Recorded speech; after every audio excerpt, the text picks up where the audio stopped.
Thank you. The next item of business is a debate on motion 16330 in the name of Jenny Gilruth on addressing child poverty through education. I would invite those members who would wish to speak in the debate to please press the request to speak buttons, and I call on Cabinet Secretary Jenny Gilruth to speak to and to move the motion. Up to 11 minutes, please. Presiding Officer, the number one priority for this government is the eradication of child poverty.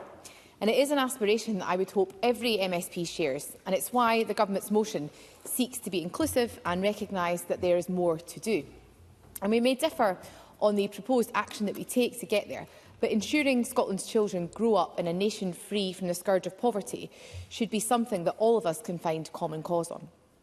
And last week, the Joseph Rowntree Foundation reported that Scotland's child poverty rate is forecast to fall by January 2029, bucking the trend of rising poverty across the UK. And this is clear evidence of the difference our policies are making, but we know that there is more that must be done. The cornerstone of our government's approach has been investment in a more dignified and generous social security system. Our Best Start grants also support families from birth and during the transition into nursery and primary school. Our Scottish Child Payment supports children up to the age of 16, providing unparalleled financial support for families. And it's policies like these which are helping to keep an estimated 100,000 Scottish children out of poverty this year alone. Next year, we will again invest over £3 billion in policies right across government which tackle poverty and the cost of living crisis. Presiding Officer, while the investments this government has made have provided a much-needed safety net for families on the brink of poverty, the point is that we should not be having to do this in 21st century Scotland. The Joseph Rowntree Foundation report tells us that by 2029, 1 in 5 children in Scotland will still remain in poverty. In a wealthy country like Scotland, that should shame all of us. And it's not good enough, and it is why, collectively, all politicians, government, councils, services, third sector and education systems alike must work together to eradicate child poverty. Presiding Officer, we all know that child poverty is different because as a child you are developing, you are learning, for example, how to speak, to play, how to read and write, fundamentally how to communicate. And for most of Scotland's children today, the first time they will encounter education services will be at age 3. And yet, we know that ages 0 to 3 are the formative years. Those are the ones that really matter. Presiding Officer, Save the Children wrote to members ahead of today's debate, and I was struck by a particular phrase they shared. The poverty-related educational attainment gap is already well established before a child starts school. We need to do more to make sure children from poorer backgrounds are not behind from day one. Now, I welcome Save the Children's intervention, and I very much welcome the support they have given to government funding the commitment to tackle the attainment gap. The government's attainment challenge was, of course, a 10-year investment programme which has transformed the way in which we fund our schools in Scotland. And this morning I visited Fair Isle Primary School in Kirkcaldy and I was very grateful to the head teacher. Happy to do so. Jeremy Balfour. I'm grateful for the Cabinet Secretary. I wonder what would she say today to the children in temporary accommodation? We've now a 20-year high on that. What chances is this government giving them? And why is the number still going up and not down? Cabinet Secretary. I think the member raises a hugely important point in relation to temporary accommodation. I know that matter is being taken forward by the Housing Minister and by the Cabinet Secretary for Social Justice, and there is an inherent link between the Cabinet Secretary for Social Justice's responsibilities and my own as Education Secretary, which is what I'm attempting to set out today, but I'm more than happy to engage with the member on this issue in relation to my own responsibilities. I do want to talk today, Presiding Officer, a little about how Fair Isle Primary School in Kirkcaldy have used their Pupil Equity Fund, because it has been quite transformative for that school community. They have used it to invest in extra teachers, they've used it to invest in a nurture base, a family support worker, to freeing up staff time to allow smaller groups of pupils to work together, to supporting achievement across the school, and even to coffees and crafts with mums once a week. And I told one of the young boys about the debates that we have in this place, which are often about behaviour, as I noticed reference in the Conservative motion today. And his teacher was going to explain to me the importance of the nurture base, but he said it would be much better if the children did it. And he spoke, aged 10, in Primary 6, with passion about the approach at Fair Isle Primary School and how it had helped him. He was much calmer, he could control his emotions, and he felt safe. Now, I was giving an immortal memory at the weekend at a Burns supper, Presiding Officer, and I was reflecting on the centrality of education in Robert Burns' life. And education is a part of Scotland's culture for which we all, irrespective of party, hold a deep respect.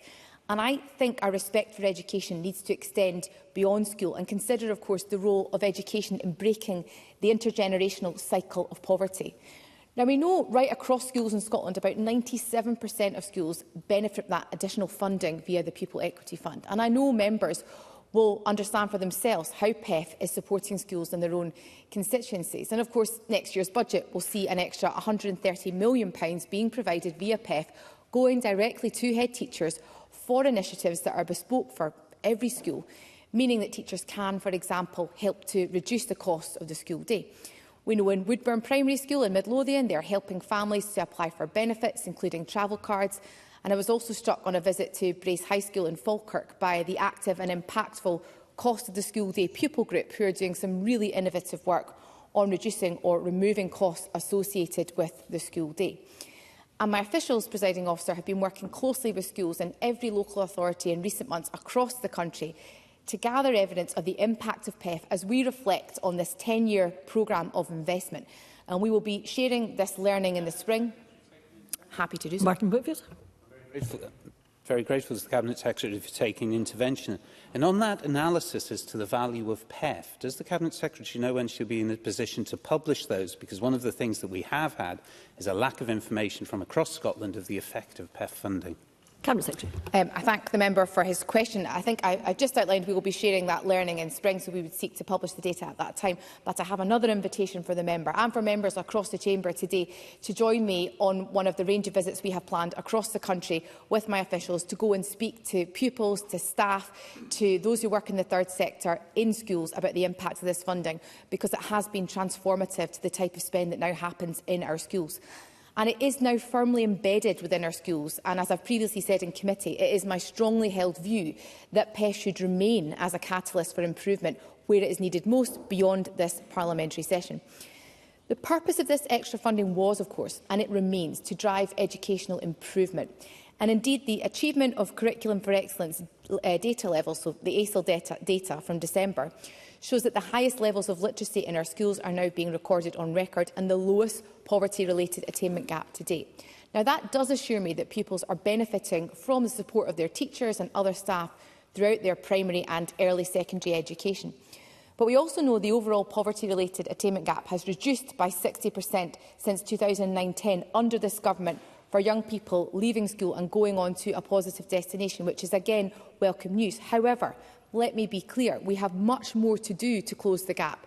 We have had a global pandemic and a cost of living crisis, but we remain absolutely committed to closing the poverty-related attainment gap, and we are continuing to make progress. And it's also worthwhile reflecting, presiding officer, that up to 3,000 additional staff all over the country right now are employed thanks to direct investment from the Scottish Attainment Challenge programme. And as the head teacher at Fair Isle pointed out to me this morning, those extra staff are making a significant difference in our schools. Presiding officer, I'm conscious of time, but the government's budget passed at stage 1 yesterday and it prioritised further investment in Scotland's children. The budget, for example, makes provision for an extra £37 million to deliver on the expansion of free school meals for those in receipt of the Scottish Child Payment in primaries 6 and 7. All pupils in primaries 1 to 5, all children in special schools and eligible pupils in primary 6 right up to S6 can already benefit from free school meals in Scotland, and that saves families in Scotland on average £400 per child per year. We are also the only part of the United Kingdom to make provision for extra support to local authorities during the school holidays of just over £21 million, which I think is a unique investment and one we would seek to continue to support. And I have to welcome the support of our Scottish Green colleagues in further expanding via additional Test for Change programme for the Free School Meals programme, which is being supported by £3 million of investment for those in receipt of the Scottish Child Payment in S1 to S3. And, of course, we're investing £3 million to establish a Bright Start breakfast fund, which, again, has been welcomed by children's charities. I'm also keen to give my Green colleagues an assurance today that we will continue to work with them in relation to the guidance that we previously worked with them on in relation to school uniform guidance. I know that guidance is having an impact in our schools, helping to drive down costs associated with school uniform guidance, and I can commit to working further with our Scottish Green partner colleagues, particularly with Ross Greer, on considering the statutory guidance and whether or not that needs to be considered in relation to how that's being developed with our schools. Presiding Officer, the budget provides an extra... Yes, I will do so. Monica Lennon. On that point about the school uniform grant, is she able to say if that will include looking at a rise in the grant to ensure it rise in line with inflation? Cabinet Secretary. My understanding is we have considered that already and looked at increasing the school clothing grant in line with inflation previously, but I'm happy to write to the member to give her that confirmation. Presiding Officer, I'm mindful of time, and I've been quite deliberately today setting out a consensual approach to working with colleagues across the Chamber, because I very much recognise the importance of us doing that in a Parliament of minorities. In terms of the amendments today from other parties, I think we have reflected in the amendments from the Conservatives. We can agree that every child, no matter their background, should have the best start in life, and with the call to improve educational standards. It is one of the main reasons why, of course, I decided when I was first appointed that we rejoined some of the international tables that I think the Conservative motion alludes to. The Labour amendment, I would agree with the belief that our education needs to set young people on a path to opportunities for their future. And I wholeheartedly agree that education can help to lift people out of poverty. Presiding Officer, I would very much, in concluding today's debate, ask members to reflect on our joint objective here, to eradicate child poverty now and in the future. We cannot achieve this alone or in isolation. It does demand collaboration across all political parties, collaboration which is going to drive improvement in the communities we all represent for the benefit of the children of Scotland. Presiding Officer, I look forward to listening to views from parties to that end today. I move the motion in my name. Thank you, Cabinet Secretary. I now call on Miles Briggs to speak to and to move Amendment 16330.4. Up to 7 minutes. Thank you, Deputy Presiding Officer. And can I welcome today's debate in government time, and also take this opportunity to something which is sometimes unusual when we're debating education. I see some Labour smiles over there. But can I also thank the organisations who have provided very helpful briefings ahead of today's debate as well. And we all agree that schools can help play a crucial role in addressing child poverty. Whilst they can't single-handedly solve child poverty and should never be expected to do so, schools do help to mitigate some of its impacts, help to reduce household costs, boost family incomes and support children in lower incomes to learn, thrive and achieve their potential. A lot of what is included in the government motion today is in relation to the social security budget, and we on these benches have acknowledged and welcomed some of the progress indeed which has been made, and supported many of the policies taken forward by ministers, from the child payment to free school meals and to also the development of after-school clubs, which I think is another area we'd like to see more progress. But I would note the concerns from organisations that are disappointed at the pledge to provide universal free school meals for primary pupils, and that has not been to date fulfilled.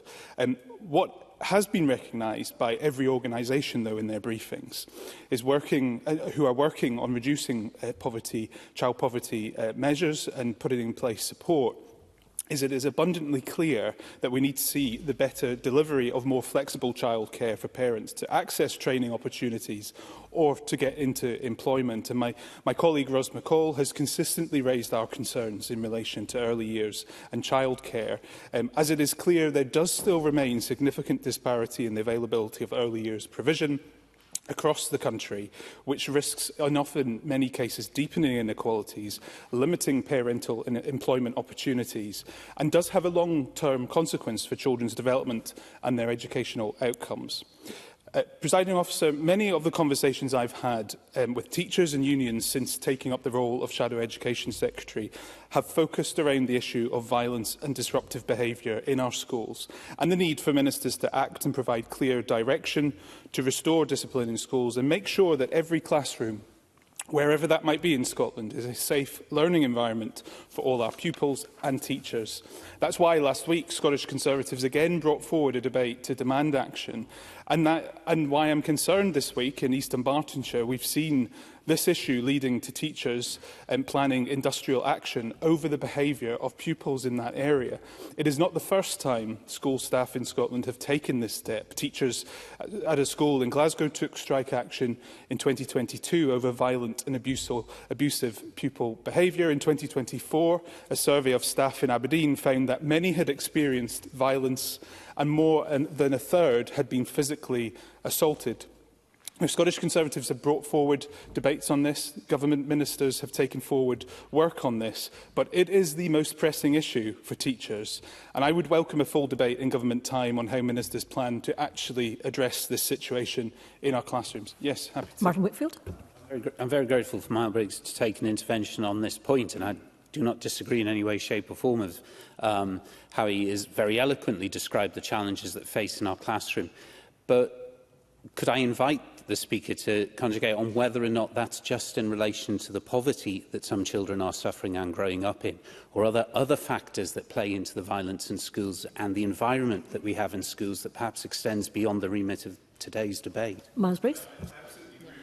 Transcends the whole pupil population. And I think this is why teachers for some time, especially post-pandemic actually, have been expressing behavioural changes and bad behaviour from all pupils being brought into the classroom and the lack of action to address that. That's why teachers in Kirkintilloch High School claim pupils face no consequences for abusive or violent behaviour. Staff say they've repeatedly raised concerns with management but have been gaslit, including being told their lessons were not exciting enough. So from today, teachers will refuse to cover classes and will not take trips or activities, although the action will stop short of a strike. Now, teachers and unions are losing confidence at the ability of ministers to provide that leadership in this critical issue. And I genuinely hope the Cabinet Secretary has mentioned a number of times her visit to schools that she will make her next visit to Kirkintilloch High School to listen to these concerns and see how the plans the government have put in place in relation to the relationships and behaviour in schools action plan will actually now be delivered across all local authorities. We need that national leadership to make sure that this issue is addressed and addressed urgently.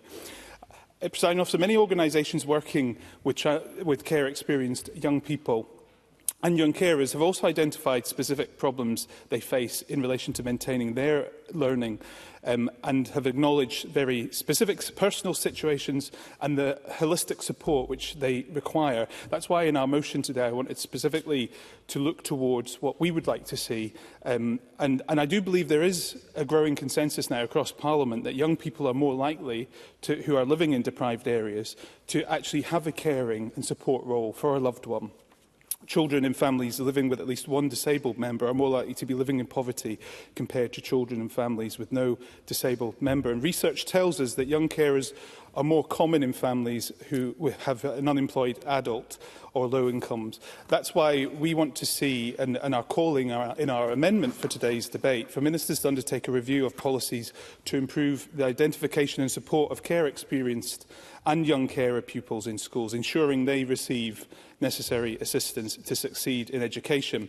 Since I was elected, I've attended the Young Carers Festival on many occasions and heard first-hand from them what they would like to see. I think there's a blueprint to transform the options available for young carers, and they very much align with the work being undertaken in the Promise, as we've discussed with the Minister responsible previously. And I hope that's something this debate can see progress made. Today's debate is welcome, but ministers have sidestepped the most pressing issue which teachers and pupils are raising currently, and that is in relation to violence and discipline. We must see real action, and that's why my amendment expresses concern over the rising levels of violence in our schools, which is negatively impacting both on attainment and well-being, and calls on the Scottish Government to provide greater support for teachers and local authorities to tackle this. And I move the amendment in my name. Thanks. Thank you, Mr Briggs. I now call Pam Duncan-Glancy to speak to and to move Amendment 16330.3. Up to 6 minutes, please. Thank you, Deputy Presiding Officer, and I move the amendment in my name. I'm pleased to open today's debate on behalf of Scottish Labour. Education, as I've said in this place before, I believe is a great leveller and can determine a person's life chances. But so too, as we know, can poverty, which is why there is no mission more important than tackling it. There are 30,000 more children living in poverty now than when the SNP came to power in 2007. And on that, I think it's fair to say we're moving in the wrong direction.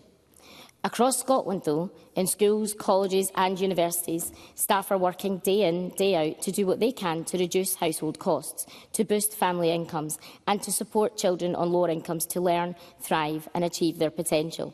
And the Cabinet Secretary has spoke fondly of some great examples this afternoon. Today, though, for too many, the cost of going to school still adds pressure that already stretched family budgets can't bear. Where there are costs for uniforms, food, resources, clubs and trips, barriers can be created and opportunities stifled. Staff in schools and also in colleges and universities feel compelled to do all they can to mitigate the poverty that they see. And a poll for EIS has found that more than 2/3 of teachers are using their own money to buy classroom supplies and help their pupils. But teachers, school staff and education in general cannot do this alone, nor should it be expected to. And that's why our amendment highlights the broader aspects of it. One such example I don't think we can not mention in this debate today is, of course, housing and the housing emergency. And this morning, the new homelessness figures revealed that the number of children in temporary accommodation in Scotland has hit record levels, up by 14% in 2 years, with 10,360 children living in temporary accommodation in Scotland today. It's a national scandal that this is happening in Scotland. And it means nothing to say that your mission is to end child poverty or declare a housing emergency if you won't take the wide-ranging action needed to deal with it. And this scandal doesn't only leave children without a safe or secure home and living in poverty. We know it hampers their education and their life chances. And staff see the impact of that in classes every day.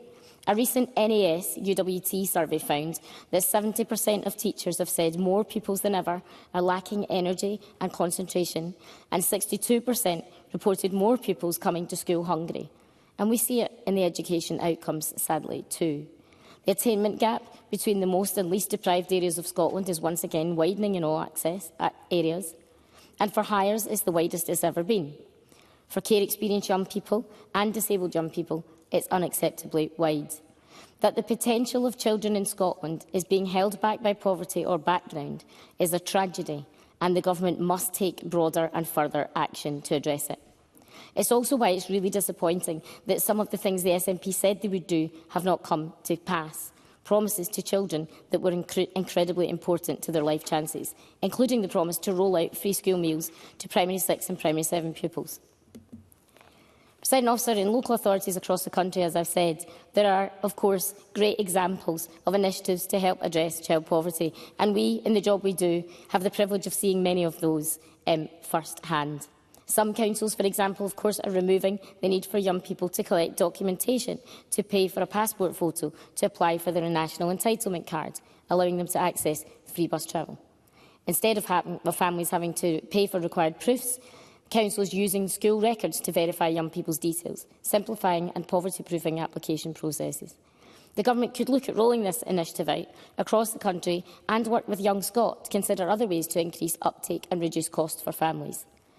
I think the Government must also heed the calls of the Joseph Rowntree Foundation, which is what we've put in our amendment today, and to improve data collection on child poverty levels. And again, there are examples of this which the Government could draw upon. A child poverty index has been created using data from the HMRC, those entitled to clothing grants, free school meals and the education maintenance allowance to provide granular detail on rates of child poverty in catchment areas. This index is informing targeting a breakfast club provision. Rolling that out across the country could be a huge help. But, Deputy Presiding Officer, despite the strong action in some areas, we've still heard from COSLA that they have rightly warned that without appropriate policy development and resources for service delivery to support local authorities, we are at risk in Scotland of not making enough progress to our child poverty targets. Presiding Officer, I'd like to turn to another aspect of education that I believe not only is mitigating the impacts of poverty, but is the real route to addressing poverty in the long term, and that's colleges. We heard this morning in the Education Committee some of the incredibly powerful testimony of students' experience of poverty and the great work that colleges in Scotland are doing to address it. Some providing free food, help with transport, help with childcare and lots more. And as engines of skills, colleges really do have the potential to give people the tools they need to get good work and stay out of poverty in the longer term.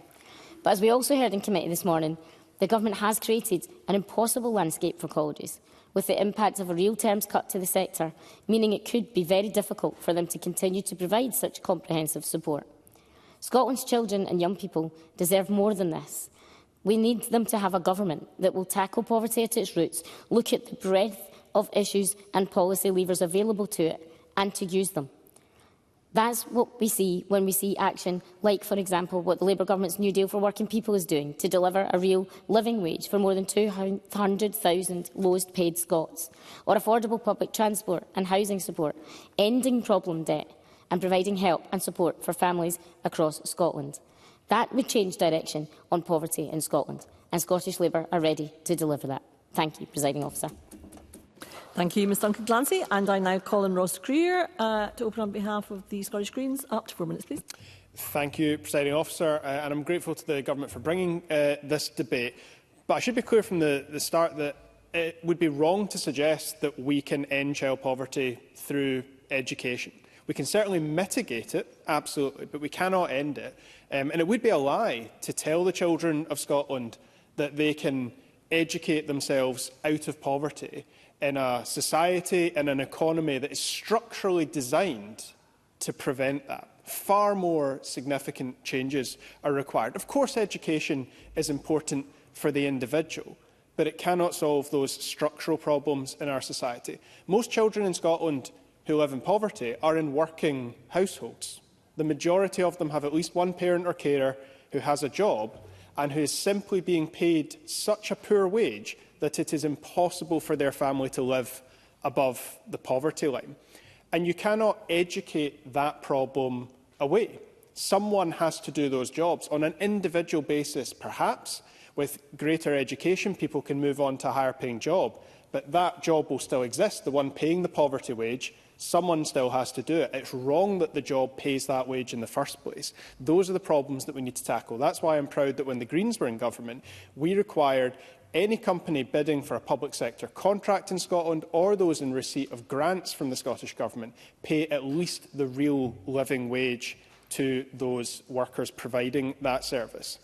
Because, yes. Pam Duncan Glancy. I thank the member for taking the intervention, and he's making a really, really good case for the role that education can and cannot provide. Can I ask then, would you welcome that 200,000 Scots will get a pay rise as a result of the UK Labour Government's New Deal for Working People? Ross Greer. I'm grateful for the intervention. I absolutely would welcome the rise in the minimum wage. I would say, though, I would welcome it far more if the UK Government would commit to keeping the national minimum wage at least the level of the real living wage, which is not yet a commitment that they've made. That being said, any rise in that minimum wage is absolutely to be welcomed. And I've said previously in these debates that too often we treats teachers as something between a social worker and a miracle worker. We expect them and other school staff to solve all of society's problems. And they can't do that. But schools can play a really powerful role in mitigating these problems. And I'm really proud of the expansion of free school meals in Scotland that the Cabinet Secretary talked about, because no child should be sitting in class hungry in one of the richest countries in the history of the planet. I'm proud that through previous budget negotiations between the Greens and the SNP, we extended universal free school meals to all children in primary 4 and 5. We have the ongoing extension to primary 6 and 7 children who receive the Scottish Child Payment. And as the Cabinet Secretary said, we've just agreed to extend that to the first 8 local authorities who will see it for S1 to S3 pupils. That's thousands of additional young people who will receive that. And as far as the Greens are concerned, these are all steps towards the ultimate objective of universal free school meals from early years to high school. Having visited with other members of this Parliament high schools in Finland, I've seen the massively beneficial effect of a universal systematic free school meal programme, not just on poverty, but on attainment, on behaviour, on the culture of a school community. But ultimately, as I said, though, tackling poverty, yes, requires a significant amount of money and public investment in programmes like free school meals. It does also require tackling the root causes of poverty. And yes, those are not all within the remit, within the powers of this Parliament and Government. But what we can do is confront some of those whose decisions are creating that in the first place. Confront the employers paying their staff the poverty wages that mean children are sitting at school hungry. Those are the kind of brave decisions that the Scottish Government can make, and that I would encourage them to do if we are to live up to that promise, if we are to truly eradicate child poverty in Scotland, understanding the limitations of the devolution settlement. There is certainly much more we can do to confront those whose decisions are actively contributing to it in the first place.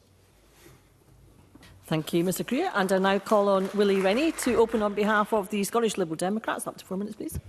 I want to start where Ross Greer finished off, which he was talking about the role of schools and almost the social worker role they have in addition to the education worker. Now, that's always been the case to some degree or another, that the schools have played an important role in the fabric of the community and of the family. But I think the balance has, there's no doubt, shifted in recent years, and we do place quite a significant burden on the schools and the teachers and expect them to perform miracles. And sometimes they do perform miracles. They do an outstanding job. But now that there is a pressure cooker in some schools with the issues around about behaviour and absence and additional support needs above 40% now, as well as family breakdown, the reach of the school is so much greater now, and the responsibility, therefore, is a great responsibility. And I do worry about what our expectations of teachers are. And I do worry that actually the balance perhaps sometimes shifts too much away from the actual central core of what schools do, which is about the education. And I probably disagree to some extent with Ross Greer. I actually do think education is the great leveller. I think it gives opportunities. I've seen it with many families where it gives great opportunities for them to succeed in life. And we should not sort of lose sight of that important role. Just briefly, yes. Martin Whitfield. I'm very grateful to the member taking an intervention. Isn't it the case that schools at the minute seem on that hierarchy of needs now to be dealing with the very bottom layers, the housing, the layer about food and safety, rather than the self-esteem and actualisation that the school system was designed to tap into with the dreams of children going forward? Willie Rennie. Yes, I do agree. And it's not to say that that social role that the schools are providing is not important, because I think it is incredibly important, and they do it really well. Where the head teacher I met in Dundee took the view that actually her responsibilities were beyond the school gates, were almost into the households, to make sure that she was part and understood their families particularly well, because then she could do her job properly in the school itself. But nevertheless, I think we have seen the effect of that on the standards and the poverty-related attainment gap in schools, which I think the Minister is overstating the improvement. And I recognise in primary there is some improvement. In school leavers there is some improvement. But in S3 it's pretty flat. And the improvements in primary are really quite small. So I don't think we should overstate the improvement since 2016. And remember, we're supposed to be closing the poverty-related attainment gap completely by next year. We are nowhere near that. So let's not overstate these things. Let's focus on really what difference we can make. Now, focusing on the education reform aspects, because I think we can have endless debates about the SQA and so on. I think broadly that's not as relevant as the improvements we need to make to the core of education. And we know we've talked repeatedly about additional support needs, about behaviour, about mobile phones, about the relationship with absence. All of those things are incredibly important. They're the foundations of the education system. But we also need to look at other aspects, which the Cabinet Secretary, to be fair, is looking at, is the role of knowledge, the place of the kind of extracurricular activity, the project work. All of those things are incredibly important. And the place of vocational, which we have never cracked properly in Scotland, how we can get parity of esteem for vocational subjects, because that's all part of improving the overall performance. And if we can improve the overall performance, we'll have a chance of giving every child, no matter what their background is, the chance to succeed. And if I can raise one final point that Miles Briggs raised, is the PVI sector, the private and voluntary and independent sector. Early years is incredibly important, but we are in danger of undermining the good work that we've done by not paying the same for PVI sector as we do for councils. Why should people get paid less for doing exactly the same job? That needs to be sorted. Thank you. Thank you, Mr Rennie. We will now move to the open debate. I would advise members that at this point in time we do have a bit of time in hand, should members wish to take interventions. I call Claire Hockey to be followed by Jeremy Balfour. Ms Hockey. Thank you, Presiding Officer. The First Minister has declared that tackling child poverty is the national mission of this Scottish parliamentary term, and our educational system as a universal service that the vast majority of families access is an essential component of this. As Save the Children state, the early years of childhood are golden ones, when development is rapid, vast and holistic. All parents want the best for their children, but without support, poverty in the early years can limit young children's potential and entrench inequalities. The poverty-related gap in children's outcomes opens well before they set foot in a primary school classroom. Disparities in health and development take root from early childhood, with those who grow up in poverty more likely to have poorer health, educational and economic outcomes throughout their lives. Children from low-income households are much less likely to score well on measures associated with readiness to thrive at school. And like many other countries, Scotland is still reckoning with the increasing developmental concerns following the pandemic, which can have knock-on effects to the rest of a child's education. And this is particularly true for children in the most deprived communities. Interventions focusing on early childhood can play a significant role in mitigating the impacts of poverty by helping families to lay strong foundations for their children's future. The Scottish Government has, of course, taken many steps to make Scotland one of the best countries to experience your early years, from the Scottish Child Payment, the Baby Box, Best Start grants, support services for parents and carers, investment in quality early learning and childcare, and making every effort to ensure these approaches are reaching and benefiting families. Investment in high-quality early years services is essential for tackling child poverty, inequality and social exclusion, and for breaking intergenerational cycles. And there's clear evidence that high-quality early years education and childcare is beneficial to children's development, with the strongest effects for children from disadvantaged backgrounds. The Government have, of course, massively expanded the provision of fully funded and high-quality early learning and childcare, providing 1,140 hours for eligible children aged 2 and all 3- and 4-year-olds. And this year's budget sees an investment of around £1 billion in early years services. Yes, of course. Martin Whitfield. Grateful for Claire Hoy taking an intervention. And one of the things that the report, or the advice we received that she's already referenced from Save the Children, talks about the importance of those first 2 years. What would the member like to see in respect of support for families for that sort of -3 to 2 years period? Claire Hockey. Well, I'm not sure if the members are aware of my background. Before I came into Parliament, and I spent probably around 15 years in perinatal mental health, so I am acutely aware of how important not only the years and months after a child is born, but also in that pre-birth era. And the Scottish Government has made commitments to expanding childcare for younger children, but of course the childcare offer that is there for 3- and 4-year-olds would not necessarily be suitable for younger children. And I'm sure the work that I certainly led as a minister with that portfolio responsibility is ongoing under Miss Inniston. The primary aim of this expansion is to secure improved outcomes for children in Scotland by providing them with skills and confidence to carry into school education. And this significant expansion is also making a direct contribution to reducing household costs, saving families around £5,500 a year in childcare costs. And it also gives parents greater opportunity to access training, employment and learning. And we know that children and families benefit when they can access the support that they need when they need it. We must maximise the availability and consistency of key services where they have the greatest impact in eradicating poverty. And it's a key point in this year's programme for government that we must continue to work with local authorities to increase the uptake of early learning and childcare for eligible 2-year-olds, with a particular focus on boosting uptake amongst families most at risk of poverty and on connecting them to other services and resources.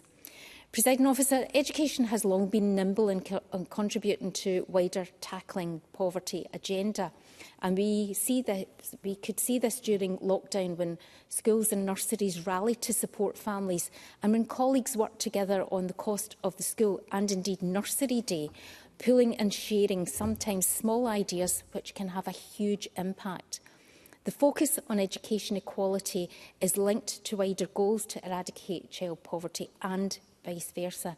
It's the cumulative impact of our action across sectors, but all partners in all parts of Scotland, which will make the difference for children and families.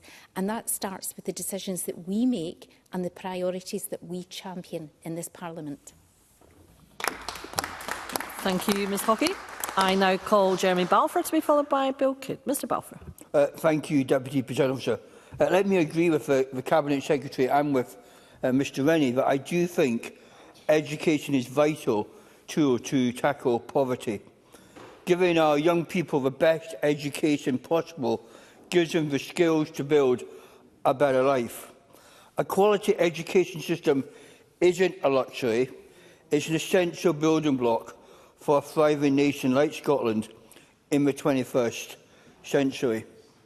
Unfortunately, where I think I disagree with the Cabinet Secretary in her speech this afternoon is that her impression of our education system is not the one that I get told about or the one that I have looked at over the last number of years. We have seen, and we have to be honest, we have seen that attainment in maths is at a record low, that our PISA ranking and science are not far behind. And the gap in attainment between the richest and the poorest children in Scotland remains far too wide, even though this seems to be the #1 priority for the Scottish Government. Now, let me say, I think teachers have almost an impossible job to do now, because as others have indicated, we're asking teachers to teach and also almost be social workers as well. And we need to get back to that core, again, as Mr Rennie pointed out, that we need teachers to be teaching and to be doing what they've been trained to do. I look at this city here in Edinburgh, and I can see that between one bus route, you will have one school that is doing very well academically and another one which is failing academically. And again, that cannot be right here in Scotland in the 21st century. And too often, this government wants to point the finger at other people. Again, this afternoon, we heard it was all to do, or partly to do with a pandemic. But the OECD have said that these issues were there before COVID. This is not something that has just happened in the last 4 or 5 years. And the yeah, of course. Cabinet Secretary. Mr Balfour for giving way. I do want to remind him, however, when this, I think it was the 2022 version of the PISA statistics were published, the OECD at that time described them as the pandemic edition. Can he recognise that the pandemic globally has had an impact on educational provision, but also in terms of attainment? And that is not the government seeking to blame the pandemic, but it is setting a context which every school across the United Kingdom has had to deal with and has impacted on attainment as a result. Can he accept that fact? Because that is what the OECD have said. Jeremy Balfour. I accept that, but does the Cabinet Secretary also accept that the OECD tells us that they were there before the COVID? So these underlying issues were there before 2020 when this government was in power. And the cold hard truth is that there's nowhere to hide from the fact that this government is too often failing young people. We've seen standards fall. We've seen a 50% rise in incidents of weapons being used in schools. Staff and teachers reported 44,600 incidents of violence and abuse in 2023 alone. Too often teachers aren't teaching, they're simply doing crowd control in regard to the classroom. And Deputy Presiding Officer, the government desperately needs to get a grip of what's happening in our schools. And the first step is to restore our education to the great state it was in, or used to be in. Because the fact is that education is a vital tool in lifting children out of poverty. Far too long, the figures have painted a damning picture of this government's efforts. As Pam Duncan pointed out, more than a quarter of children live in poverty. Over 15,000 children are homeless. And as we've seen today, temporary accommodation rises to a 20-year high. These stats should never make us feel proud. They should concern us and they should call us to action. Because, Presiding Officer, this government is very good with words. It's not so good with delivering real change. And so we need targeted support for the most vulnerable to ensure we achieve maximum impact. Free school meals, support with school trips, school uniform support. All of these can make a real difference in children's lives, not to mention a peace of mind that will give to hard-working parents who are struggling to make ends meet. Education should not be a burden on families. It should be something that is positive. It should be a safe place for young people to learn and develop the skills to thrive in modern Scotland. And again, can I, in conclusion, agree with Mr Rennie? We need to do more around vocational training, particularly for children at S3 and S4, who clearly aren't going to achieve academically. We need to find roads for them to get into that vocational training, and more needs to be done. In conclusion, Presiding Officer, we need action. Scottish children deserve better. Thank you, Mr Balfour. I now call Bill Kidd to be followed by Monica Lennon. Mr Kidd. Thank you very much, Presiding Officer. Today's motion and amendments note the report from the Joseph Rowntree Foundation, which predicts child poverty rates in Scotland will decline by 2029, whilst rates in the rest of the UK are on track to rise, with the Scottish Child Payment and plans to scrap the two-child benefit limit, which recent analysis estimates will keep 100,000 children out of relative poverty in 2024-25. This is a major driver of what is a welcome fall. Therefore, it's a wee bit disappointing that some other parties will somewhat fail to acknowledge the significant progress that's been made in supporting children in Scotland, but that's just politics, of course. However, it's not to say that there isn't still more to be done, because there is, and I'd like to thank Save the Children for their briefing on what practical steps can be taken to ensure that more is done. The report makes it clear that if we are to make a greater impact in addressing child poverty, we must engage with children from an even earlier age, and the report welcomes efforts to increase family incomes through the introduction of the Scottish Child Payment, Best Start grants and Best Start foods, stating that parents tell them that these make a big difference in being able to provide essential goods for their young children, as well as providing stimulating toys and experiences that boost development. They also welcome various funds from the Scottish Government, such as the Child Poverty Practice Accelerator Fund, which helps local services deliver wraparound family-based support and early learning initiatives like the BookBug. Because try learning when your belly is empty. Be interested in books and learning to count when you're being brought up in a cold and damp house. So it's not to be underestimated that this report actually states that with 1 in 3 families with a baby under 1 currently living in poverty in Scotland, more must be done to increase incomes and provide wider access to holistic family support so that all children can get the start in life they deserve. In light of this, I would like to highlight the success of the baby boxes, which are offered as a welcome gift to all new babies in Scotland. These boxes provide essential items for the first 6 months of life, and the uptake of the baby box has grown to around 98%, with parents sharing how useful it is in saving them money on necessary items and providing things they might not even have thought of buying themselves. These are welcome and successful initiatives, and I hope the Scottish Government will continue to commit to building upon these as we look to children benefiting from free school meals. The report also makes a number of interesting recommendations, including increasing the Scottish Child Payment to £40 to help relieve the pressures of poverty in households with young children, providing additional targeted income through one of the 5 family benefits to families with a baby under 1, offering parental education along with emotional and financial support to reduce stress and empower parents to be the best that they can be. I think these recommendations deserve further analysis and research to understand how they can become part of a holistic, overarching approach to addressing child poverty at every stage of a child's development, and I would urge the Cabinet Secretary to carefully consider these recommendations in the future development of the Government strategy, as she has stated. In conclusion, Presiding Officer, while we have made significant progress, it is clear that more work remains to be done to ensure every child in Scotland receives the start in life they deserve. The Government must continue to empower parents with the support and resources they need, ensuring that these crucial first months and years are the nurturing foundation every child requires to ensure that they continue to reach their full potential as they progress throughout life. And I'm sure that's the direction that is being pursued. Thank you. Thank you, Mr Kidd. I now call Monica Lennon to be followed by Colette Stevenson. Ms Lennon. Thank you, Presiding Officer.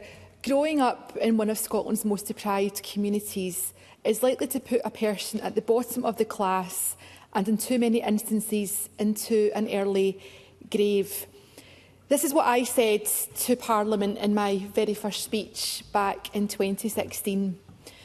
But tragically, child poverty and inequality remains a scandal of epic proportions in our country.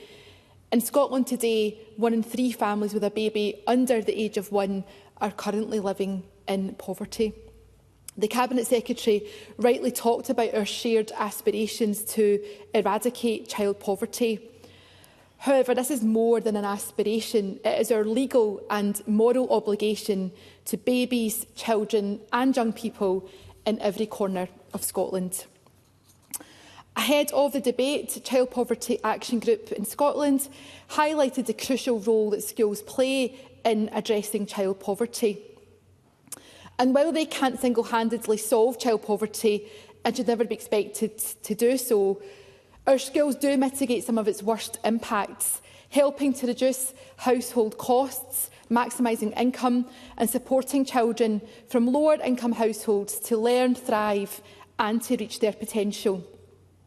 So to the teachers and education workforce of Scotland, I say a huge thank you for the amazing work that they do. And in terms of increasing family income, which we know is key to reducing child poverty, I am pleased it is a priority for the UK Labour Government. There is more we need to do in this Parliament and elsewhere. Save the Children, who have been mentioned already, have highlighted that the poverty-related attainment gap in education is already well established, long before a child starts school. So it is really important that this Government does all it can to expand publicly funded early learning and childcare from the end of paid maternity leave, and that we don't get complacent around the Scottish Child Payment and its uptake. We need to simplify that so as many families who are entitled to it get it, particularly because of the link with accessing free school meals. In terms of casework that's keeping me busy at the moment, we're seeing far too many children and young people who are not getting the support. And again, there is an intersection with poverty, but as Martin Whitfield said, it's not always because of poverty. But for those families who are struggling with poverty and low income, and their children are waiting and waiting and waiting for the correct pathway around autism, ADHD, access to speech and language therapy, what I'm seeing in my inbox and in my advice surgeries are childhoods that are evaporating, waiting for support that comes far too late. So we have to do better. In South Lanarkshire and part of my Central Scotland region, more than 1 in 5 children are living in relative poverty.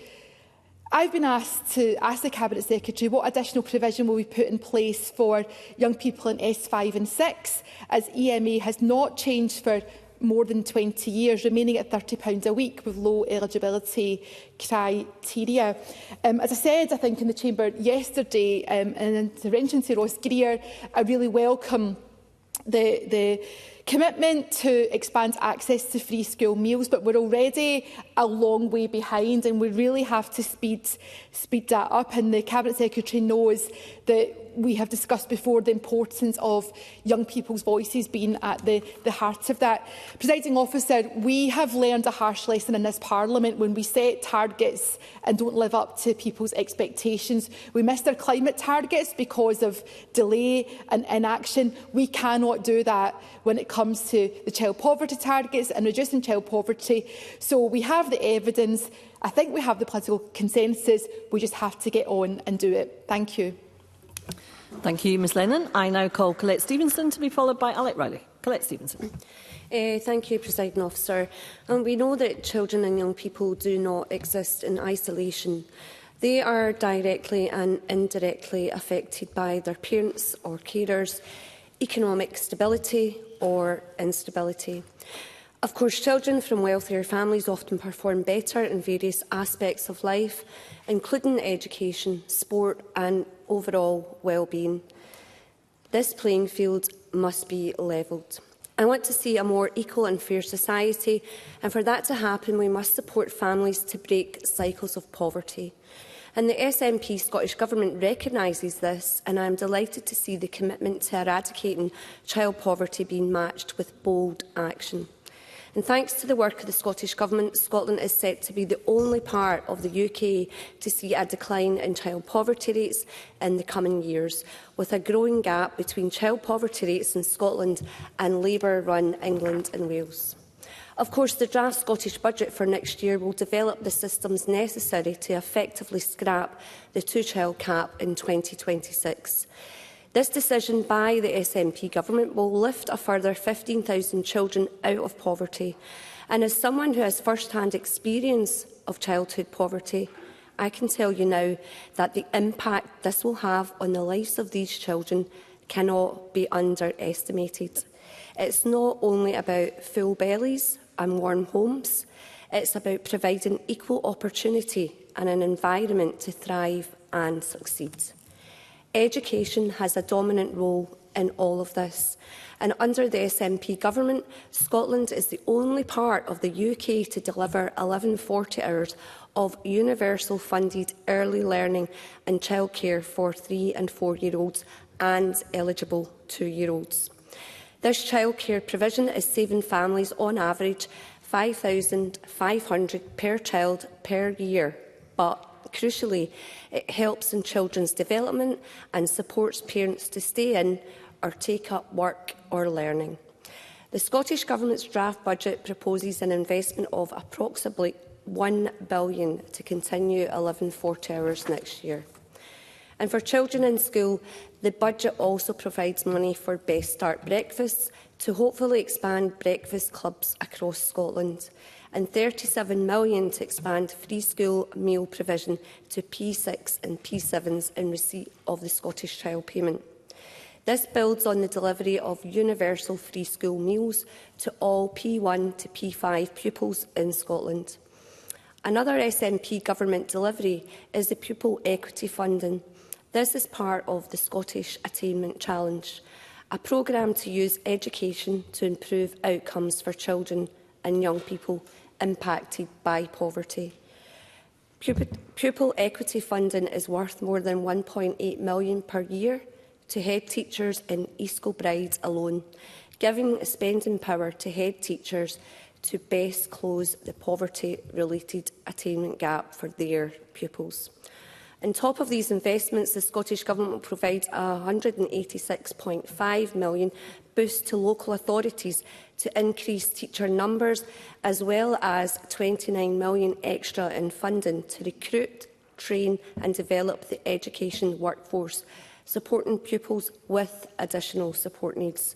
So to conclude, Presiding Officer, the Scottish Government's policy package is estimated to be keeping 100,000 children out of poverty this year, and the draft budget for 2025-26 sets out new measures such as starting the work to scrap the cruel two-child limit to support the national mission of eradicating child poverty. Education is crucial in this goal, so I welcome the expansion of free school meals and the continuation of pupil equity funding and 11 40 hours of early learning and childcare. I know these policies make a real difference to my constituents and help ensure children get the best start in life. Thank you. Thank you, Ms Stevenson. I now call Alec Rowley to be followed by Karen Adam. Mr Rowley. Thank you, Presiding Officer. The fact is that in terms of tackling poverty, there are numbers at different levels that we can talk. Some people speaking today have talked about the Scottish Child Payment. There's no doubt that's had an impact. People have talked about removing the two-child cap, and there's absolutely no doubt that would have an impact. And there are many issues at different levels of government. But I think focusing on education, I would want to focus on the local level. Because while schools are not in a position, or early years centres or nurseries are not in a position to bring an end to child poverty, they can certainly provide a lot of support and supporting those who sadly are living in poverty. There's absolutely no doubt that the impact of poverty on the ability of a child to achieve his or her full potential is devastating. And that's why at the local level we need to come together and work as best we can. And the theme partnership is one that COSLA talks about. It's one that I would want to talk about, because we need a partnership, a meaningful partnership, which means people coming to the table as equals. That partnership between the Scottish Government, indeed the UK Government, but certainly the Scottish Government, local government and the third sector, the voluntary sector, who are key.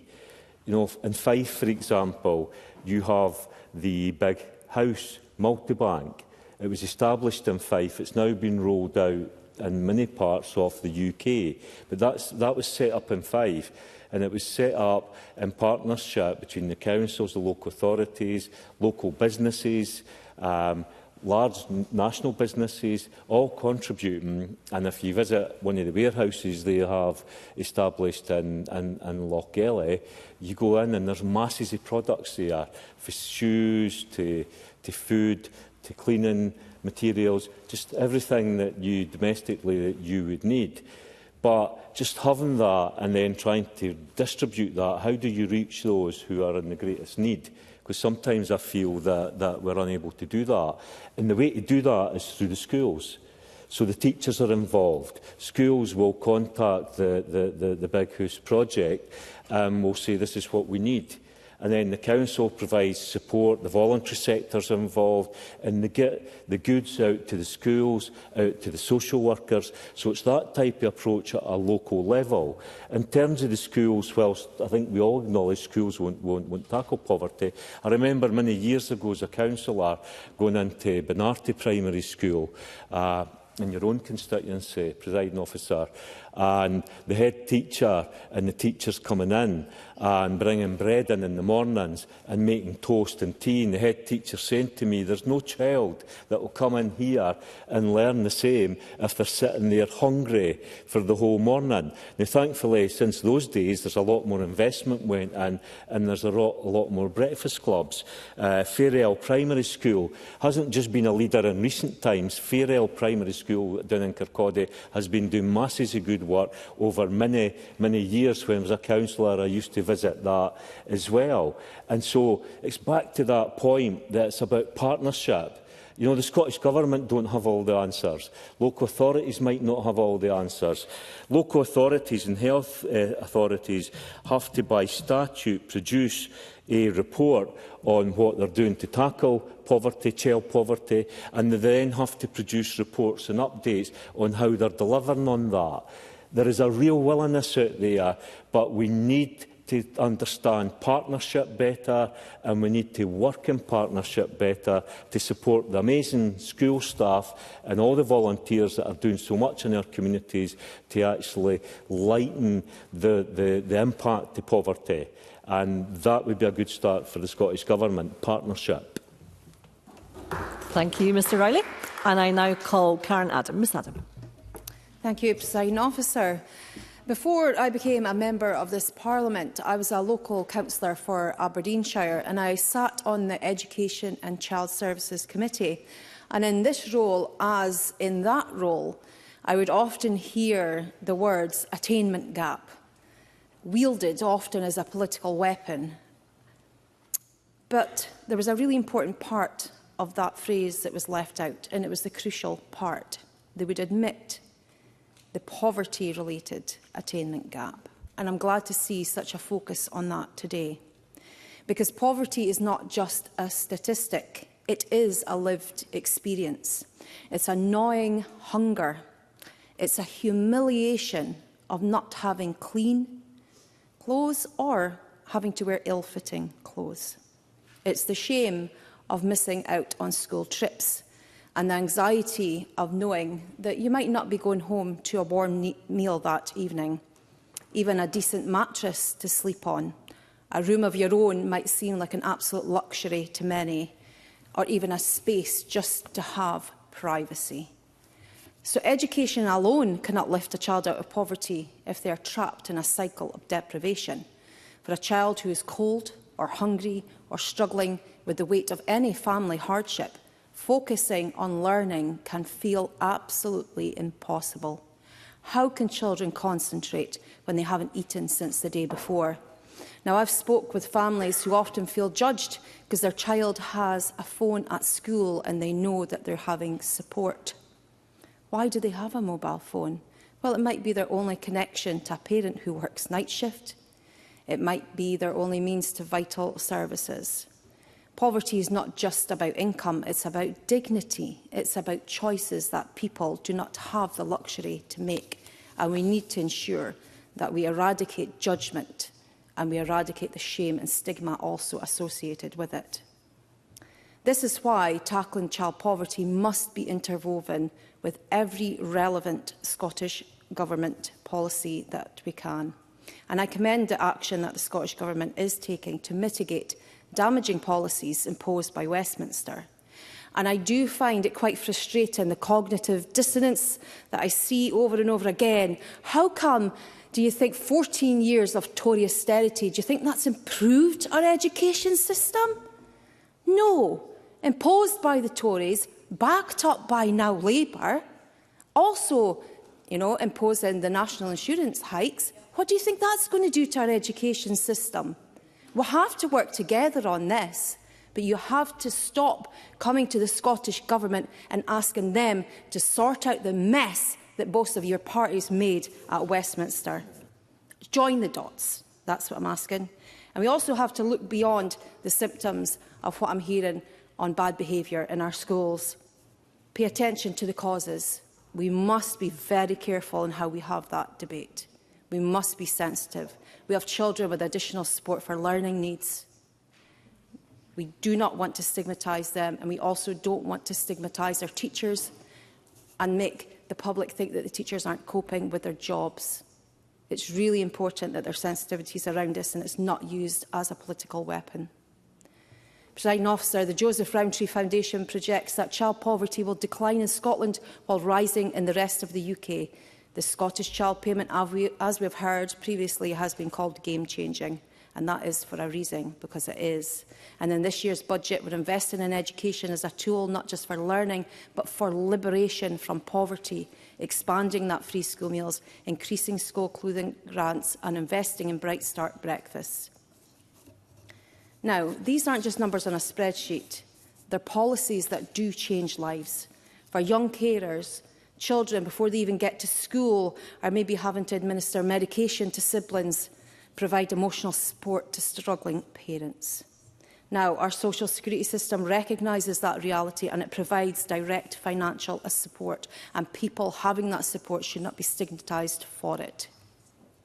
Those who say benefits are a waste of money or insinuate that people take advantage of the system, let's be clear, the real waste is the cost of inaction. Studies show that childhood poverty impacts brain development, academic achievement and future earnings. The longer a child is trapped in poverty, the harder it becomes to escape. Investment in poverty reduction is an investment in education, in health and future prosperity. Barnardo Scotland is working with hundreds of schools and has documented the real impact of poverty on participation in education. They highlight children skipping meals so younger siblings can eat and parents unable to afford uniforms. We must also acknowledge the real financial commitment that this government is making, investing around £3 billion per year in its mission to eradicate child poverty and address the cost of living crisis, breaking those cycles of poverty. And this funding supports measures such as Ms uplifting... Adam, could you bring your remarks to close, please? You're over your time. Apologies, I'm going over my time. Very impassioned about this, Presiding Officer. I would just say in conclusion to the opposition, we do have a moral duty to act, and if you truly care about the attainment gap, you must care about poverty first. And we should not stop until every child in Scotland has the future that they deserve. Thank you, Ms Adam. Thank you. We now move to closing speeches. I call on Ross Greer to close on behalf of the Scottish Greens. Around 4 minutes, please. Thank you, Presiding Officer. In opening, the Cabinet Secretary talked about the work that she and I did together over 2023 and 4 on school uniform policy, and it's something that I'm really proud of. It goes back to the point that Monica Lennon made in intervention. Of course, it's important to keep the school clothing grant in line with inflation, but over recent years we constantly face demands to increase the clothing grant beyond inflation and realised that actually that wasn't helping families so much as it was continuing to line the pockets of school uniform providers who'd managed to create little monopolies for themselves across the country. And that was a result of school uniform policies that had only one specific provider, so a family couldn't shop around for the cheapest product, needlessly specific requirements around braiding on blazers, for example, very specific PE kits, gender rules, the classic example being schools that said that girls had to wear skirts, boys had to wear trousers, and the skirt that they had decided on was more expensive than the trousers. And there was an easy solution to this, and it was to create this guidance document that effectively caps the cost of school uniforms, something that I'm really proud of. It was published last year. And one particular line that I wrote pretty much at the start of the process that survived umpteen redrafts was really at the core of what we were trying to achieve, certainly from the Greens' perspective on it. And it says that any school in setting their uniform policy should set a policy whereby it's possible for a child to get every item of the uniform that the school says they need and a reasonable number of spares for at least for no more than the amount that their local council gives in a school uniform grant. It should be possible for the child and their family to get everything they need for the year for what they get in the clothing grant. And as the Cabinet Secretary said, that is already having a huge impact for families across the country, and I would urge any council that has not yet adopted that guidance as effectively mandatory in their area to do so. And I'm very glad to hear the Cabinet Secretary say today that we can move forward with further discussions around moving that on to a statutory footing, something that I do think is necessary. And there's much more that we can do to poverty-proof our schools. As I said before, and a number of colleagues have, we cannot solve the scourge of child poverty in our schools, but they certainly shouldn't be making it any worse. And the examples of how to do that are big and small. Issues that have been raised in Parliament before around things like non-uniform days with mandatory donations that were causing some families a huge amount of distress. And I remember the Education Committee last session taking evidence on that from those who highlighted that it was actually having a much worse impact in wealthier areas, where the families in that community who were not themselves wealthy were finding that days like that were causing them challenges that were not being caused to many others in their school community, were simply drawing attention to their children, were putting a spotlight on the fact that their children came from lower income families. And there were easy solutions to things like that, not to ban non-uniform days, but to simply make the charitable donation that usually comes alongside them not mandatory, certainly not to be in the position of sending children home because they are unable to make that donation but have turned up in non-uniform anyway. There's other areas like having family income advisors placed within schools. This has been massively successful in GP surgeries in both Glasgow and in the NHS Lothian board area, because we know there's a huge amount of money in uncollected entitlements, support families are entitled to but aren't aware of, or for whatever reason can't access. And for a lot of families, schools are the only part of the state that they see as a safe space, somewhere that they can go and interact with people that they trust. So building that wraparound support as part of a school has proven incredibly successful in the areas that have trialled it, and I would like certainly to see much more of that. I have a huge appreciation, it's been clear this afternoon that we all do, for the school staff who go above and beyond every day to make sure that children living in poverty are supported and that they do whatever they can to mitigate or, if possible, to eradicate that. But they shouldn't need to. As I said earlier on, poverty is man-made and it can be unmade. We should have more debates in here where we are honest about the causes of child poverty in Scotland. Decisions like those Karen Adam highlighted, made by the previous UK government, particularly in relation to welfare.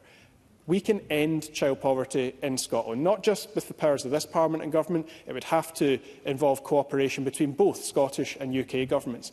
But any man-made injustice can be unmade, and that is what we should be dedicating ourselves towards this afternoon. Thank you, Mr Greer. I now call on Martin Whitfield to close on behalf of Scottish Labour. Around 6 minutes, please. I'm very grateful, Deputy Presiding Officer. And it has genuinely been a fascinating debate this afternoon. And I'd like to welcome the approach that the Secretary took in her opening about the consensual nature that she was seeking. And I'll absolutely join her in any trip to a school. Which, of course, reminds me, and possibly the Cabinet Secretary, of our register of interests of our former professions in respect of this matter. But it's also been an interesting debate as to the aspect of how the poverty affects and what the responsibility is on the schools and how that can be best challenged. And I'm grateful for those members that took interventions. And in particular, I want to just return to the hierarchy of needs, where I think our schools are being expected to fulfil much lower areas of that pyramid than previously were expected, and they're fulfilling them. And as so many contributions have done, I've echoed the thanks to the educational staff, teachers, and indeed the parents for the work that is done to provide the support for our young people and children in respect of that. Because it is important, and I think one of the things that we need to address is what the expectation on schools is. Are they fulfilling a gap that has been created because the absence of services and support in other areas, I think, is an important area to look at.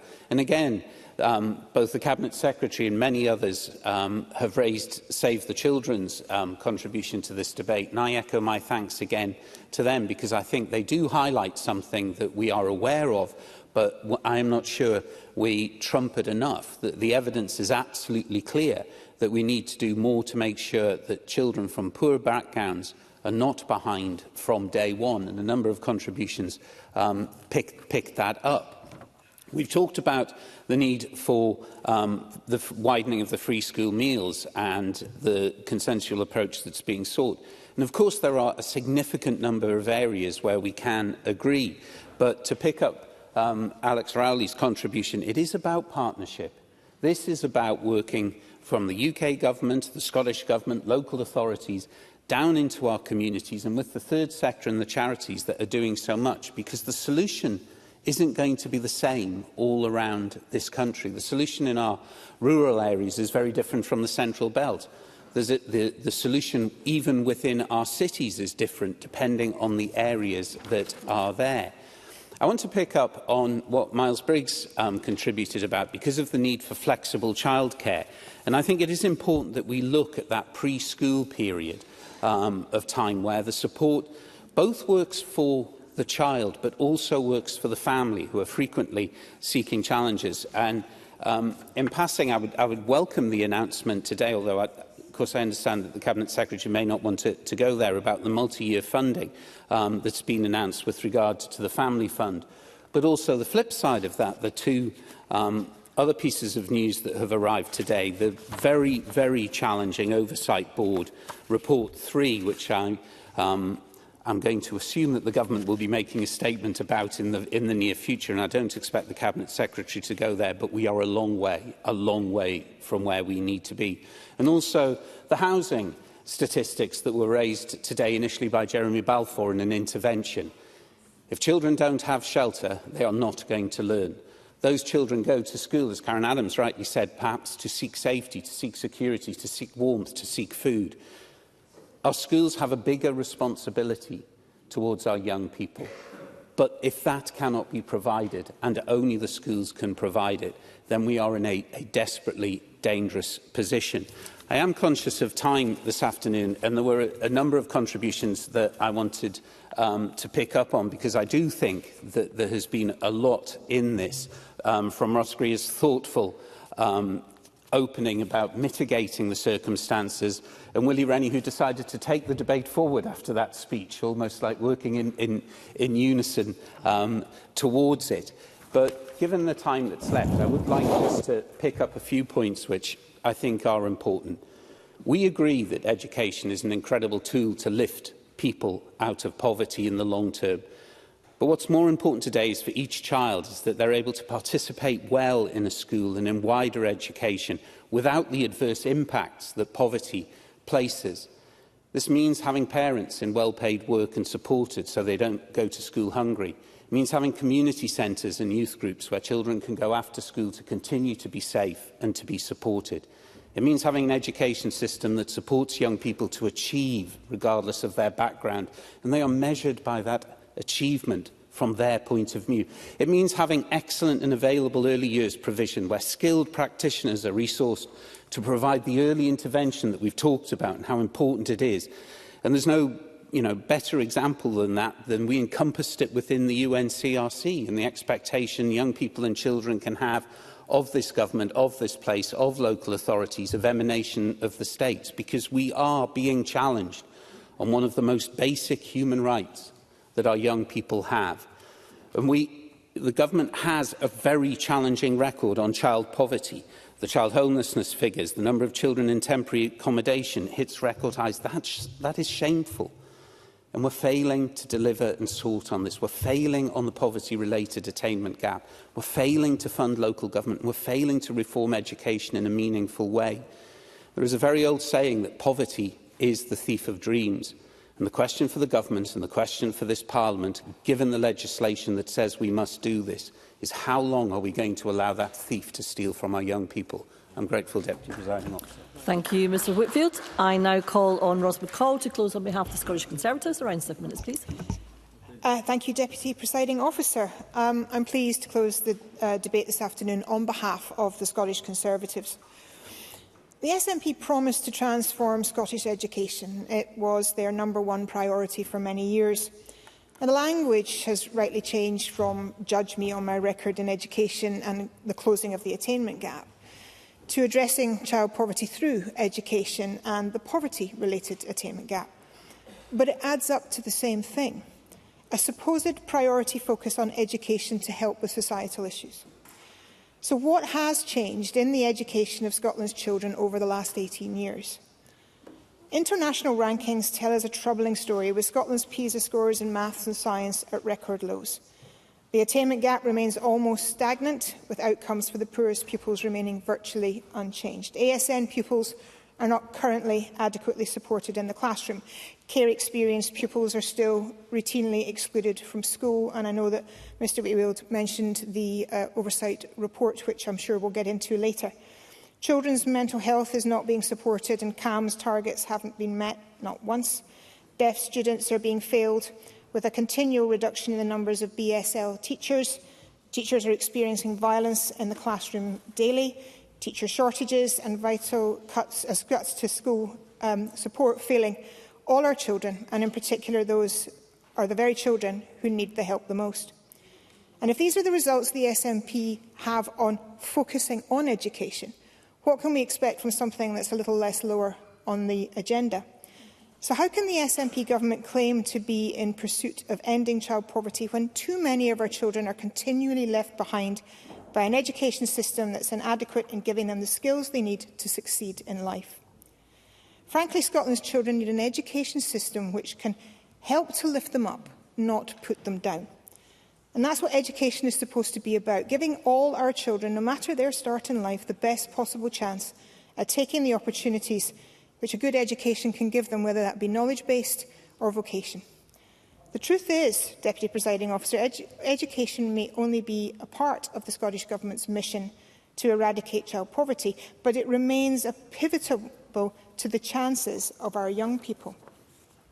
Now, I echo Monica Lennon's thanks to all the people working in our education sector. They deserve a complete round of applause. And while I'm going through the contributions, I want to comment on what Pam Duncan-Glancy highlighted, which is the issues regarding housing. I wanted to add to that because the stats that the numbers of children living in bed and breakfast has more than doubled. And that's a stark example that this issue doesn't just stand in the education alone. I welcome the contribution from the Cabinet Secretary regarding PEF funding and Fair Isle Primary. It's so important that we hear from children, hear from their experiences in our schools, and I am also up for a visit anytime. But I also echo the request from Martin Whitfield on publishing PEF data. Willie Rennie and Jeremy Balfour talked about the balance shift over the years that schools and teachers have made in doing more, which is taking them away from their core function. I do think it is a balance, more than a partnership that Alex Rowley highlighted. I think it's a balance between children, schools, government, community and families, and it's a balance that's skewed and one that we have to bring back.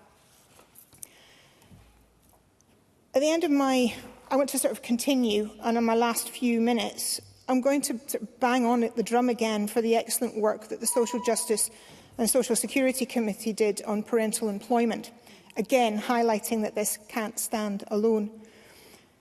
They highlighted how well the process could work, not only to take children out of poverty, but to support single parents and parents on low-paid work. The committee evidence was clear that work must be done to fix 3 areas that are holding people back from taking the avenue out of poverty for themselves: childcare, transportation and upskilling. How can the government claim to be eradicating child poverty if it doesn't address those issues? It's not failing for the government to help people help themselves. But it's not only that the government is refusing to address this issue, but we're moving backwards on it. I've previously mentioned in here that Fife College has had to close a fully subscribed course at its Kirkcaldy campus because the bus timetable changed and no one could get to the class. I've highlighted the issue when Perth College UHI was forced to close the on-site childcare facility because of funding cuts to colleges. Now, if early years funding did what it was meant to do, this wouldn't have happened. And yes, I'm going to go on and mention early years again. Audit Scotland report on early years and childcare states that this is a flagship policy which underpins broader ambitions to reduce child poverty and to support economic transformation at around £1 billion invested in it annually. But the sector is fragile. And as Willie Rennie highlighted, there is a big funding disparity with the PVI sector, and it is a big issue that must be addressed. It is £1 billion worth of investment that the government are so happy to highlight, but it's not getting it right. The offer is so disjointed across Scotland that parents face a postcode lottery, and it's working parents that are being penalised the most. Presiding Officer, the government's motion today, I think, was another round of backslapping and self-congratulatory rhetoric. I recognise the proposals that have been made in the budget and that there is moves towards eradicating poverty through education. But we've heard of record investment before, and we've heard of policy after policy and plan after plan, but the results speak for themselves. If the government wants to eradicate poverty through education, the report card, unfortunately, is coming back with a resounding must do better. Thank you. And I call on Jenny Gilruth to wind up to 9 minutes, Cabinet Secretary. Thank you, Presiding Officer. I would like to start by thanking members across the Chamber for their contributions. I'm sorry that Ros McCall felt that the Government's motion was self-congratulatory. The intention today was to have a wide-ranging debate with members across the Chamber to hear their solutions for the challenges, but also to recognise the progress that has been made thus far. I wasn't clear from today's debate which solutions were forthcoming from Ms McCall's benches. However, we may come to that in my contribution this afternoon. As the First Minister has made clear, eradicating child poverty is the top priority for the Government, and we will leave no stone unturned in seeking to achieve that goal. It is the focus of the entire Scottish Government across every portfolio, as I think has been mentioned today. I want to come on to speak to a number of points which were made this afternoon in what I thought was, in general, Presiding Officer, a positive debate with suggestions from across the Chamber. Now, Miles Briggs, I want to start with, and Mr Briggs raised a number of issues pertaining to behaviour, which we have discussed at length, both in the Chamber and privately, and of course we have debated at length in the Chamber additionally. And of course, this is something that the Government has taken a range of measures on. And I heard calls for leadership, and of course I will point to the Government's National Action Plan, which was, of course, drafted in consultation with our teaching trade unions and with COSLA. And I'm sure Mr Briggs will have heard from the views from Mike Corbett of the NASUWT this morning on BBC Radio Scotland, who said that Scottish Government had also shown leadership in relation to the National Action Plan, but that local authorities had to adapt those policies and put them into practice in our schools. He cited a specific school in question. I'm always welcome to visit schools on a daily basis, on a weekly basis, I should say, in this role. I'm happy to do so. But I do think perhaps Mr Briggs should need to reflect on some of the contribution I made in relation to Fair Isle Primary School in terms of their nurture base, which I think has been able to exist as a result of extra funding from this Government. That funding is making a difference in terms of behaviour and relationships in that school. And the pupils and teachers at Fair Isle Primary School were very keen to tell me that there are also consequences in Fair Isle Primary School. We often hear in the Chamber, Presiding Officer, there are no consequences in our schools. That is not the case. And again, I would invite Mr Briggs, if he would like to, join me on another visit back to Fair Isle Primary School or on any primary school, particularly in relation to the Pupil Equity Fund. Then he would be very welcome to do so. Miles Briggs. Taking this intervention, we know Kirkintilloch High School, the teachers there are saying there are no consequences for abusive and violent behaviour. That's why they're striking. We should go to that school and we should ask why every local authority is not putting together a national plan to end this violence and misbehaviour in school. And that's what I set the challenge to the Scottish Government, because it's not OK to say it's OK in one school, in one council area. Every school should be ending this behaviour, and we need to make sure that happens. Cabinet Secretary. Cabinet Secretary. I thank Mr Briggs for his intervention. I don't disagree, and he's obviously citing a specific local dispute, which is a matter for that local authority. But as I say, I'm more than happy to engage with him on the specifics of that school. But it is for that school to respond to the dispute, and it is for the local authority.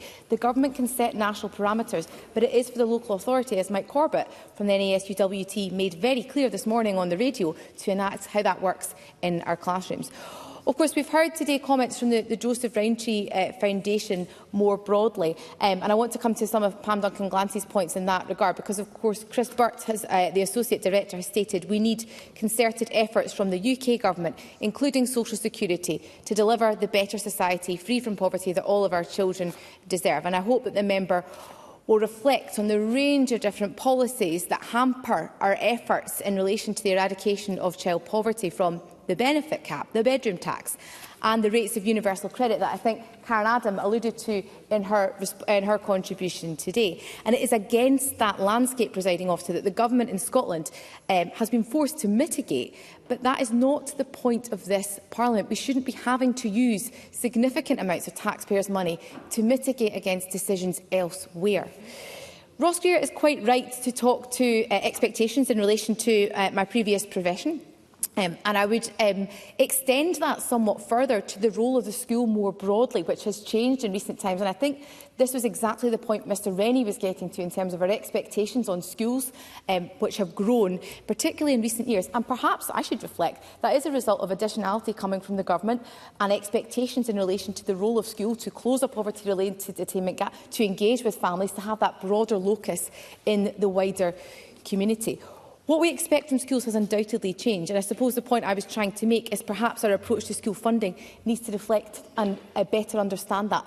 Pupil equity funding, I don't think I've heard a single member today say that it's not something we should have in our schools, and that's good that we seem to have cross-party consensus on that. But I think we all need to consider, particularly as we look to the future, how better we can resource our schools in our classrooms at the chalk face, because this funding is making a difference, but it is still challenging in our schools, and I have reflected on that today in my own contribution.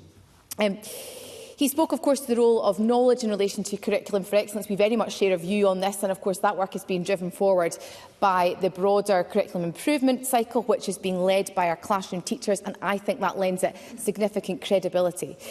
We heard from members this afternoon, Presiding Officer, a range of contributions in relation to the role of ELC provision. Claire Hawley in particular spoke about the transformative impact of the 1140 hours that has been rolled out nationally. She's also right to talk to the need for the improved uptake, particularly in those who qualify in relation to 2-year-olds. We have seen an increase in relation to that in recent years, up to 59% nationally. There is too much variation locally. The Children's Minister is working with our local authorities on a targeted approach to better support that work. Now, Jeremy Balfour spoke about schools and about performance, and we had an exchange earlier on about the OECD in relation to their commentary around about the pandemic and the impact. And I've been fairly candid here today, Presiding Officer, that I accept there are challenges to progress, and we can debate the reasons for those, which is what I said in my opening commentary. But what I didn't hear from Mr Balfour today were solutions and how we can drive further progress. He talked about the importance of free school meals, and of course I do not recall Mr Balfour's party coming to the government with a proposal for the budget to support that universal rollout. He would have had, of course, engagement from me as Cabinet Secretary and, of course, the Finance Secretary, but I'm not aware of those advances being made. Monica Lennon made a range of different raised a range of different issues, so I'm very conscious of time, Presiding Officer, but she did speak about her first speech back in 2016 when we were both elected, and I recall her first speech and I know how passionately she feels about eradicating child poverty. She spoke about additional support needs, and of course I think it is worthwhile again recounting, and again this was an exchange I had with Ms Duncan Glancy yesterday. There is significant additional investment being put into additional support needs through the budget, £29 million, which does not sit on its own. It is in addition to the £926 million the government is investing in additional support needs. She spoke about challenges in relation to diagnosis. I accept that. Some of the issues here, of course, she will understand relate to health, but I work on a cross-portfolio basis with the Health Secretary, and it's also worthwhile saying that children in schools do not need a formal diagnosis in order to access that support, so they should be able to access that support in our schools. But we will continue to work with COSLA on that, because I do recognise the challenge to that, and I'm happy to do so. I'm Duncan Glancy. I've got 11 minutes. Cabinet Secretary for taking an intervention. The Cabinet Secretary will also know that whilst the diagnosis isn't required, one, it's important for families to have that support and that diagnosis, but two, in order to get the coordinated support plan which gives children and young people rights at school, they have to have the input of a third party, which includes other services like that. You can't get that without the diagnosis. Cabinet Secretary. The member will also realise that there is statutory footing, I think, associated with the coordinated support plan, but pupils can also access an individual support plan, and many pupils have seen an increase in that in recent years, and many pupils have those individual support plans. So it's not to say that without a CSP they will not have that in place. But of course, the associated action with the CSPs is part of the Additional Support for Learning Action Plan, and I should say, Presiding Officer, I provided an update to Parliament on that just last year, and to the Education Committee too.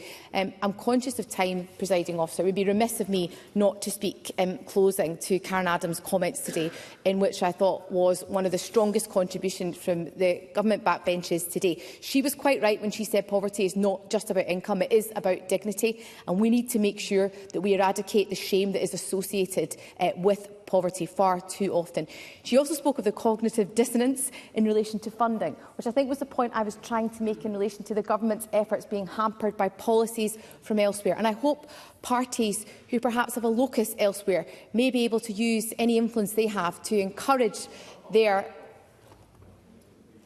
I hear some laughter from the Labour backbenches, which I think is somewhat telling, but may be able to encourage their colleagues to reflect again on the perceived wisdom, particularly from the Labour Party. No, the Cabinet Secretary must conclude. The perceived wisdom, particularly from the Labour Party, to continue a range of different austerity measures, which are harming children in Scotland before the government has acted.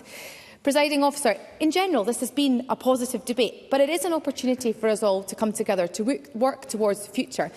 And after the significant challenges in recent years, such as the COVID-19 pandemic, there is now that opportunity set before us to make meaningful and lasting change for the people of Scotland. And I implore members across the chamber to embrace that opportunity, to work constructively with the government to play their part in delivering that change, because only together can we deliver that vibrant and thriving Scotland and eradicate child poverty once and for all. Presiding Officer.